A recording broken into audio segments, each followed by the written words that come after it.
So you are joining us just a few days after the dust has settled on the AWS London Summit last week.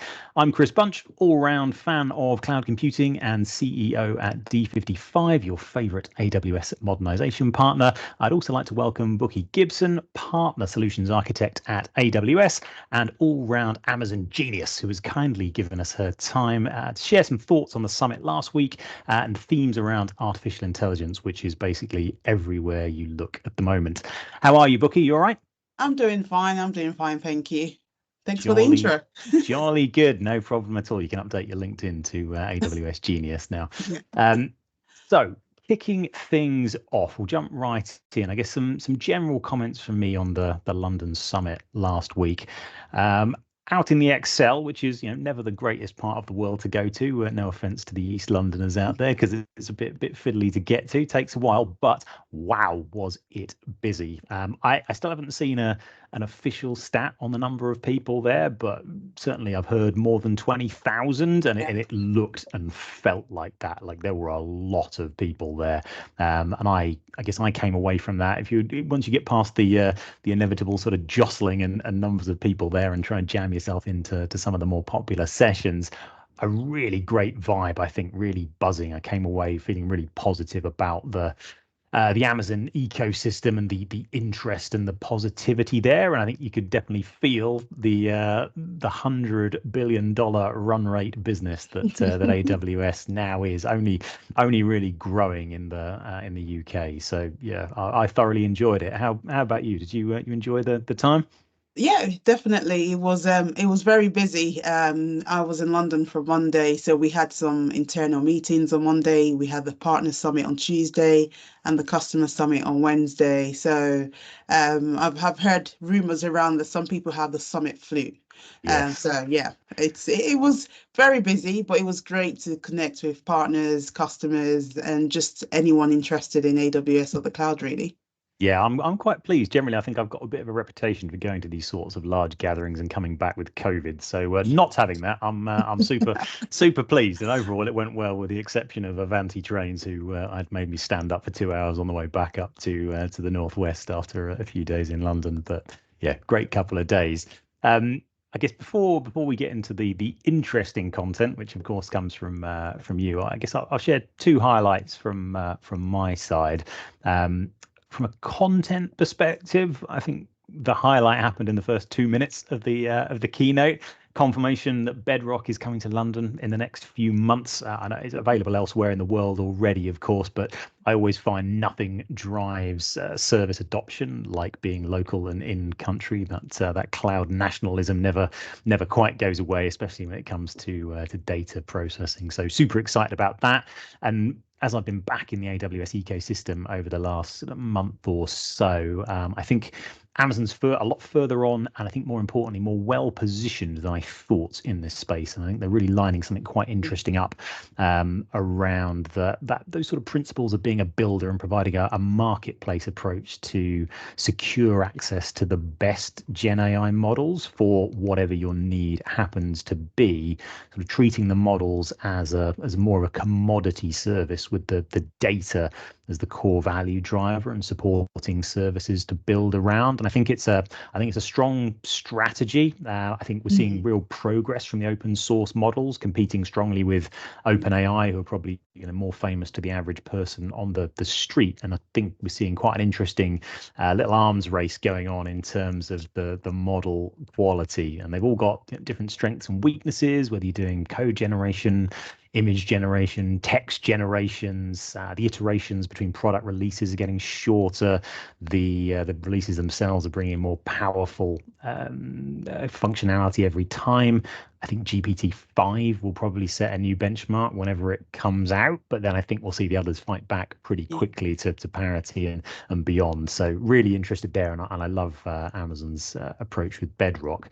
And then second highlight, I've got to say, collaboration with all the lovely people from AWS that we met, including a strong working session with the global lead for migrations and modernizations. Hello, Keith. Lot to go after there. Everything from helping people adopt cloud native services to my favorite topic of ripping out SQL Server and Oracle DB license costs. And there's an absolute mountain of funding programs, some of which have evolved since I last saw them a few years ago, and are really looking strong and lucrative for the end customer, I would say, as an incentivization. So really enjoyed those sessions. Now, Bukky, with AI being in basically every presentation, almost a running joke, in fact, to that effect. Super interested in your thoughts, your reflections, both on the summit and the magical world of Gen AI. Yeah, thanks, Chris. Yeah, it's the world of AIs and machine learning is just evolving at a rapid pace, and it's just incredible to see just how broadly the technologies themselves are being adopted. And I mean, I love my stats and I love data in terms of, I'm interested to see from an adoption point of view. So, for example, at AWS, 1 in 3 customers are already leveraging AI in one form or the other, which is a sort of is a pretty staggering statistic. And it just shows just how transformative Gen AI in general and machine learning is, what impact is having across multiple industries. And, we have investment in innovation on behalf of our customers, and we have over 2 million customers who are using our database, our analytics, our machine learning, or our AI services to solve some of the most complex problems in the world. And if we even dive deeper, we've got over 100,000 customers who are running machine learning workloads on that platform. And this is spanning across different companies of different sizes, from global enterprises to fast-growing startups to government agencies. And I think that, the breadth and the depth of the customer base, it really speaks volume on how AWS is making technology available and accessible to all. I have my use cases that I use outside of my professional life, at home life, and even helping with parenting in general. Oh. So it's definitely accessible to everybody. Now, one of the big themes that came up again and again, like you said, at the summit was, definitely the potential of generative AI. I think sometimes there was how long can you go? Can you give a talk before you mention generative AI? I definitely saw that. Yeah. Yeah. So, for anybody new to generative AI, which I don't think there's anybody in the planet who's new to it, but, these are AI models that can create new content, ideas, and even engage in natural conversations. And the possibilities, Chris mentioned some of them earlier, they are incredibly mind-boggling. So what we're doing at AWS, we're leaning into this generative AI revolution. And what we're trying to do is take these powerful technologies out of the realm of research and experiments and actually make them accessible to businesses and developers of all sizes. So that's why we've been rapidly expanding our portfolio of AI and machine learning services and giving customers the broadest and the deepest set of capabilities at every stack. So you've got the foundational layer in terms of where you're looking at from an infrastructure point of view, you've got the middle layer, and then you've got the top layer. But then if we bring this back to the summit point of view, so at the summit, we announced some really exciting updates to our Amazon Bedrock service. So Bedrock is our fully managed service, which is it gives users access to high-performing foundation models. Yeah. So from the likes of Anthropic, Stability AI, Meta, and Amazon itself, and it's done via a unified API to build generative AI applications. So some of the key things that were mentioned at the summit that we're working on, especially from a Bedrock point of view, is we're massively expanding the model choice available to our customers. Yeah. So we know, for customers, finding the right foundation model is critical, and it's not going to be a one-size-fits-all for everybody. In fact, we know that over 40% of our Bedrock customers are already using multiple models in their applications. So what we're trying to do is we're adding a ton of new options. So, for example, we have the new entire Claude 3 family from Anthropic, and the Llama 3 models from Meta, and we have our own very own Amazon Titan image generator, which now has watermarking to identify generated content. Nice. So yeah, so like I said, the reality is, each organization, they have multiple use cases and different types of data and users and applications that just require different tools. And the beauty with Bedrock is, it integrates with other AWS services, as it applies to the use cases that you require it for. And we know that the needs of the customers will evolve over time. And to truly unlock the value of data by try and derive more insights from your data and drive innovation, companies need to be able to implement the full end-to-end data foundation that makes it easier to work with data at every step of their journey, and for everybody who needs it in their organization. So for the Cloud 3 models, I know there's been some stuff on social media where we've announced what it means. We've got the Cloud 3 family of models. We've got the Haiku. I know everybody has a different way they pronounce it. We've got Sonnet, and we've got Opus as well. I don't want to spend this session where we go into dive too deep regarding all of these three models, but it'll be quite interesting to know from a use case point of view what some of the applications are for these three models. So for example, if you look at Haiku, which is a very highly capable text generation models, and it provides text generation capabilities for a wide range of applications. So use case example, I'll just touch on two. You've got product description generation. If you think about an e-commerce retailer, for example, using Haiku to sort of automatically generate product description for their catalog. So that way they're able to fine tune the company's existing product, copy the brand, the tone, and the key selling points across a different range of their catalog as well. And it's helping to actually scale content creation and faster as well, and actually free up their marketing team to focus on high value tasks.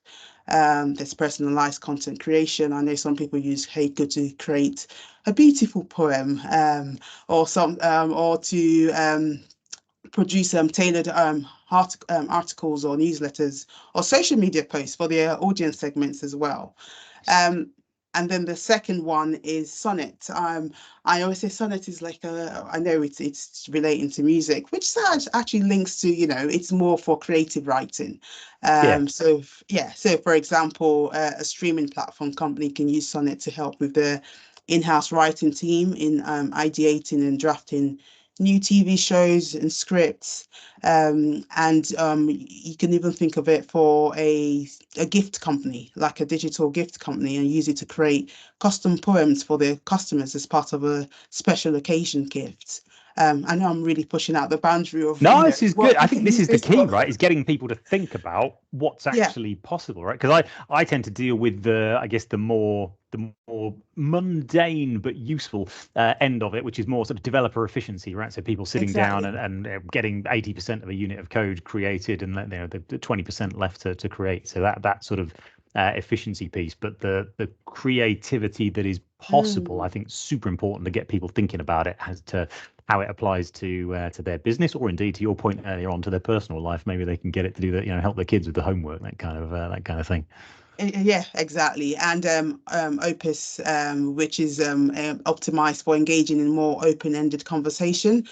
So when you're thinking of things like conversational AI assistant, where, for example, a financial services company can probably deploy a AI-powered assistant to handle routine customer inquiries and support with requests, and engage in actual natural and contextual dialogue as well with their customers.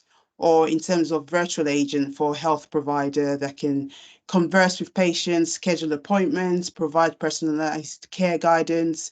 So, in terms of the possibilities, it's sort of, you just push it for as far as you can. And like you said, with the introduction of all these three models, it's like a seesaw.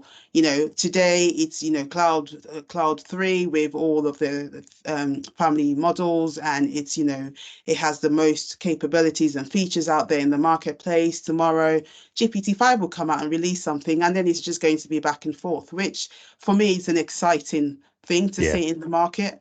And then the second thing around Bedrock that we announced is not just about giving customer more choices. What we were trying to do is arm them with the tools to really customize and optimize the models that they're using for their specific use cases. So things like fine-tuning the model responses and defining custom tasks and workflows and trying to automate some of the decision-making processes so that way customers can really focus, and actually partners like yourself, D55 can actually help for customers to develop truly differentiated solutions and things that really calls out their value propositions and what it is that differentiates what they're trying to sell to their customers in the marketplace. And the third thing, which is very important, is around important issues around trust and ethical considerations as well. So we know there is the big hype and excitement around generative AI, but with the hype and the excitement comes the other side of the coin from a concerning point of view in terms of potential for misuse, biases and creation of misinformation or deep fakes. So there is a truly a big need for responsible development and strong ethical guardrails. So this is why we've introduced features like our guardrails for Bedrock. And what this allows users to be able to do is apologies for that. What this allows users to be able to do is to protect against potential risk, or to ensure the safe and ethical deployment of generative AI and prevent harmful outputs. So, it's really important in terms of having, in terms of responsible AI and ethical AI, it's really important to have these guardrails in place. So from a summit point of view, I don't want to say everything was around generative AI. There were other things going on from a sustainability point of view. You mentioned the marketplace in terms of how partners go out to market with their customers, in terms of networking and meeting with other partners, investors, what the customer use cases are, security point of view, and the power of data, because let's not forget, yes, we are talking about generative AI, but that whole full end-to-end data cycle is really important, and the right foundations need to be set in place for you to be able to derive the outputs you need from a data point of view.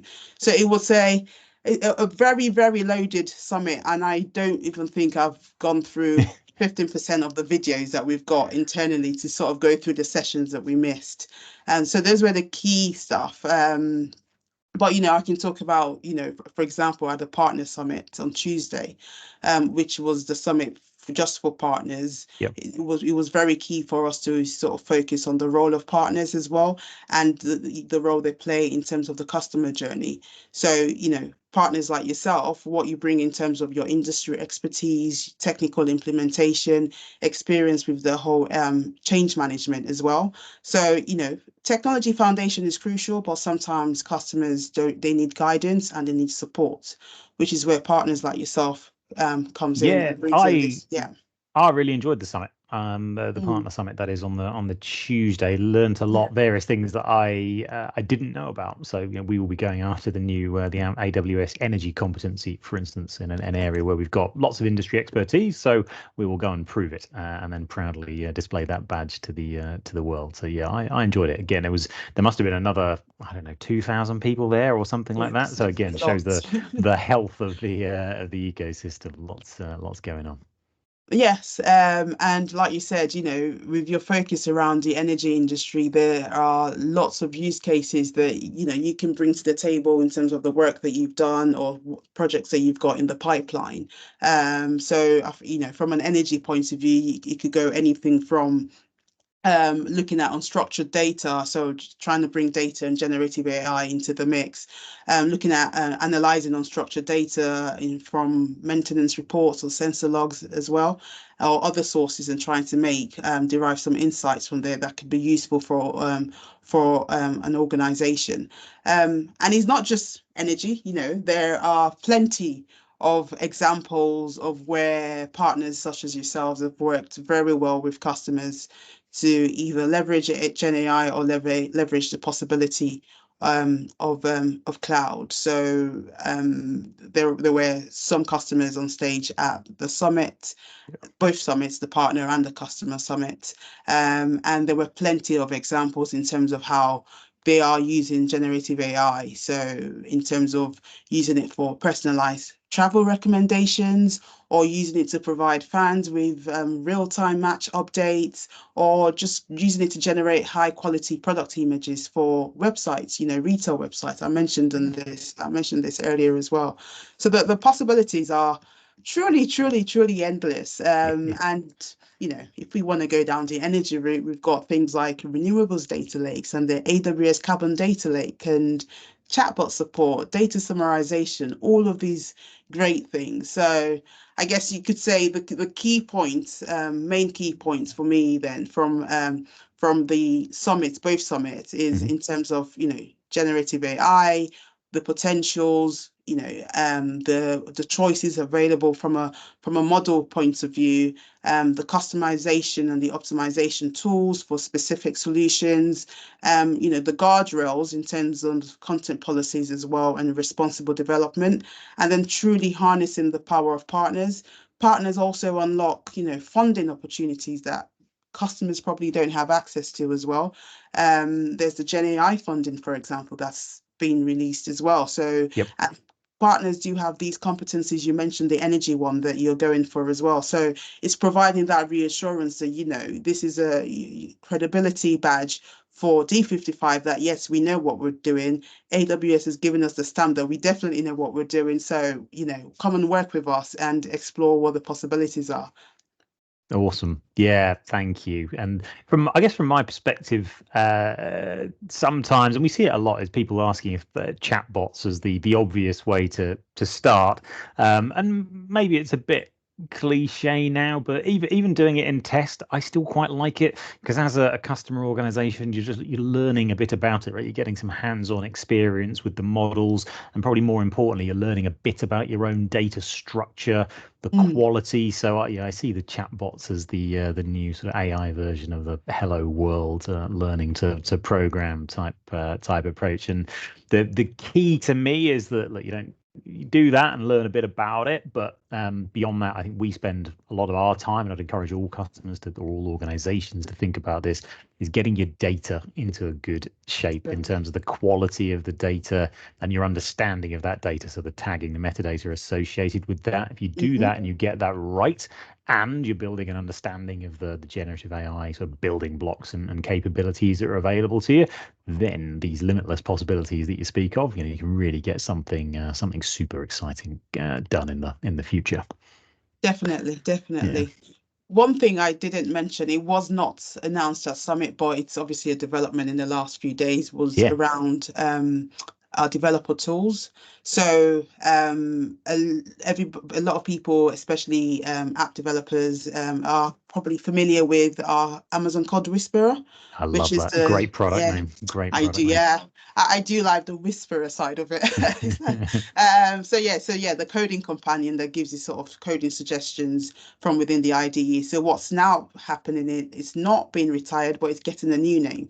Yes. So it's being called Amazon Q Developer, which takes it from just being a coding companion. What it's doing is looking and reimagining the entire software development lifecycle. So it's doing the coding, you can do the testing, upgrading applications, doing diagnosing errors as well. And so basically it's just making it faster and easier for developers and IT teams to just build and secure and manage their applications. So it's taking what Code Whisperer could do and then integrating it with what we all know Q for and what Q is amazing at doing. And obviously this links to the whole, we've now got Amazon Q business, we've got Amazon Q in QuickSight as well. So it's sort of expanding the possibilities and the capabilities of these services. And it goes back to my earlier point at the start of this conversation, where I said, we're trying to evolve what those AI services and capabilities are, and listening to our customers and partners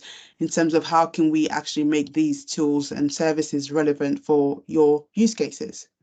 Yeah. All right. Awesome. That feels like a good place to wrap things up. To anybody that is listening that found any of that interesting, feel free to get in touch with me on LinkedIn, and I will hook you up with the relevant people either at D55 or at AWS if you'd like to learn any more. Thank you very much, Bukky. You may come again to one of these sessions in the future. Thank you.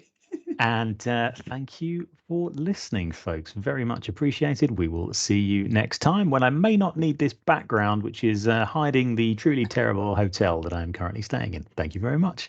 No worries. Thank you.